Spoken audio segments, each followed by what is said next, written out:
Alors aujourd'hui, je vous ai emmené dans l'antre de Monsieur Romont. Je voulais vous montrer quelque chose qui, je pense, vous expliquera pourquoi est-ce qu'on vous dit de ne pas nettoyer vous-même vos machines, de ne pas souffler dans votre machine. Alors là, j'ai Monsieur Romont, là, ici, qui m'a appelé et donc on voudrait vous faire partager ce que l'on a découvert. Alors voilà, donc là, je suis avec Monsieur Romont, donc il est en train d'entretenir la machine d'une de nos clientes. Et donc, voilà ce qu'on voulait vous montrer. Donc, une machine à coudre Husqvarna Viva, une dame qui nous amène sa machine régulièrement pour être révisée. Et voilà la machine, après avoir enlevé le carter avant et arrière. Donc là, une machine qui fonctionne. Une machine qui fonctionne bien. La cliente travaille, normal. Donc là, vous voyez que tous les petits minous sont tous centralisés ici, parce que les petits minous s'attirent, et ça fait des coussins. Mais vous remarquerez aussi que la partie qui est là, il n'y en a quasiment pas. Et c'est ça qui est dangereux. C'est-à-dire que si la dame soufflait, il y aurait des petits minous qui viendraient se mettre dans mes petits engrenages, parce que là il y a de la graisse, et automatiquement ça ferait des épaisseurs et ça se décalerait le moteur à pas. Donc là le moteur à pas pour l'entraînement de la griffe, et là-haut vous avez exactement la même chose avec le moteur à pas pour le déplacement de l'aiguille. Donc ça veut dire qu'il ne faut pas souffler, non. Et il faut encore moins faire avec des bombes à air, là, vous savez, les trucs à compression. Oui. Évitez tout ça, parce qu'en fait après on envoie tous les minous de ce côté-là. Et après, là évidemment c'est propre, la cliente est contente, sauf que les minous sont là, et c'est là où après on risque d'avoir des problèmes. Donc le mieux, si vous l'avez acheté chez nous, pendant 5 ans, c'est moi qui vais le faire, c'est gratuit. Si maintenant, une visite pour faire ça, ça ne coûte qu'une heure, une heure et demie de main d'œuvre, et vous avez votre machine qui est toujours nickel. Parce que, vous ne voyez pas que ça, les minous, vous voyez toute la machine en entier. Oui, parce que là, si je regarde maintenant l'embiellage, je me rends compte que dans l'embiellage, il y a aussi du fil.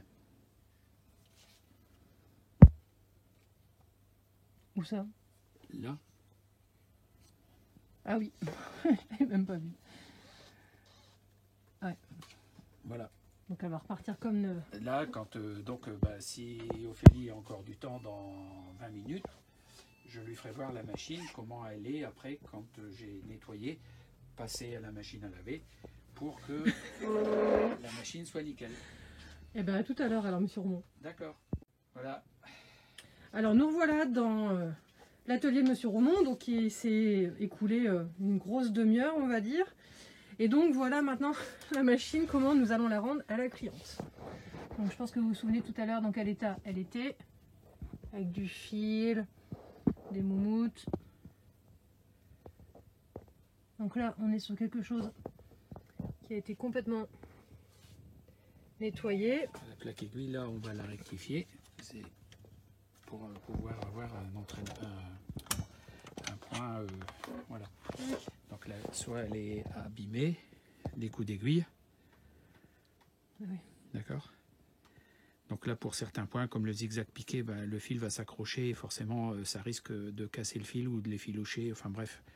Donc là, je vais voir si je peux rectifier. Si pas, on change et puis voilà. Et voilà. Donc là, la machine est repartie quasiment nickel.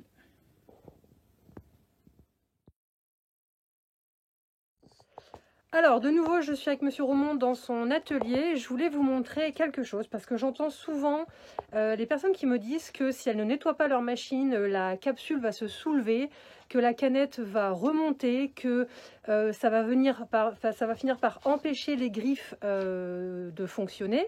Et que donc il faut absolument nettoyer sa machine parce que sinon la machine risque de mal fonctionner. Donc là en fait on est sur une machine, Monsieur Romont est en train de réparer une machine, de réviser, d'entretenir une machine qu'on nous a confiée. La machine n'a pas été entretenue et n'a pas été nettoyée depuis un certain temps, on va dire. Et je voulais vous montrer que la machine, donc quand on va l'ouvrir, vous allez voir, elle va être toute sale. À l'intérieur, il y a plein de minous, mais elle fonctionne parfaitement. Donc on est bien là sur une machine à coudre qui Monsieur Romont va tester devant vous. On ne l'a pas nettoyée, on ne l'a pas du tout lubrifiée ou quoi que ce soit. Elle fonctionne, donc on va vous la faire fonctionner devant vous. Et ensuite, on va l'ouvrir pour que vous voyez comment c'est à l'intérieur. Alors, donc là, Monsieur Roumont est en train de la tester. Pour éventuellement voir si elle aurait des problèmes. Et donc là, elle n'a aucun problème. Elle fonctionne parfaitement, aussi bien en point droit. On va faire le zigzag.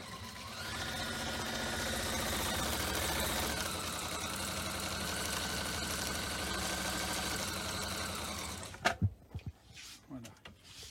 Et même les points stretch, tout fonctionne. Donc maintenant, on l'ouvre. Oui. Donc là, maintenant, on va ouvrir la machine.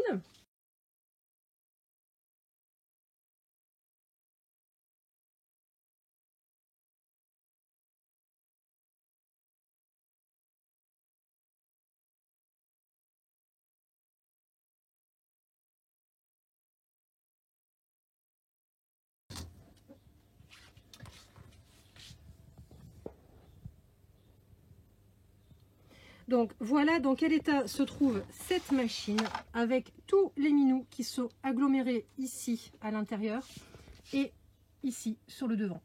Si on se décale sur le côté, il n'y a absolument aucun, enfin en tout cas presque aucun minou qui a été se loger.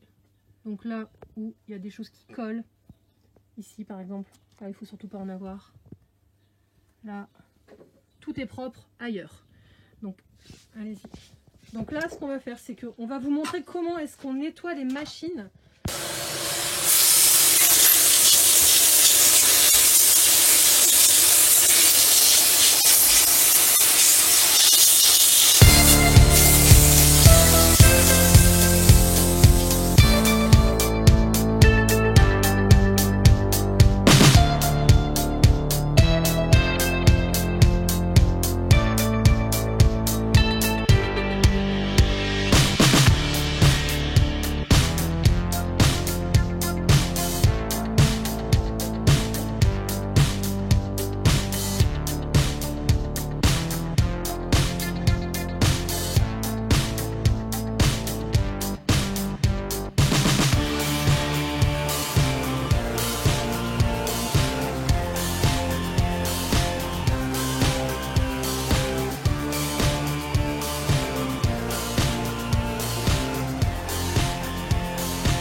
On vous dit de ne pas nettoyer vous-même vos machines parce que si vous le faites par vous-même, vous allez, au lieu de le nettoyer, en fait vous allez donc envoyer de l'air à cet endroit-là, ça va partir sur le côté, donc vous allez vous dire chouette, ma machine ici elle est propre, mais tout va venir se mettre ici, là, à cet endroit-là, et vous allez avoir des problèmes, en fait ça va venir coller.